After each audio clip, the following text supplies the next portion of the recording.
अंधेरों का जिगर चीर कर नूर आएगा।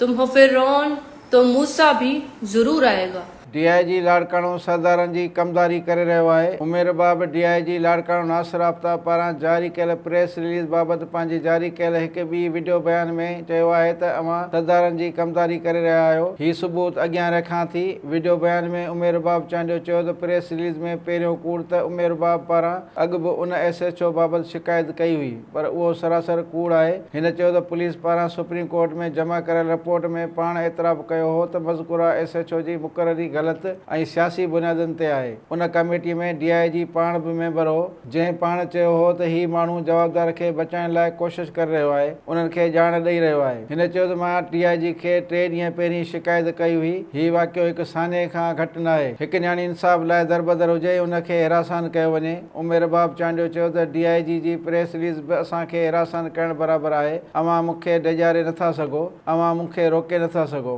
मां औरत ज़रूरु आहियां पर कमज़ोर न आहियां। इंशाअल्लाह आख़िरी दम ताईं विढ़ंदी रहंदसि।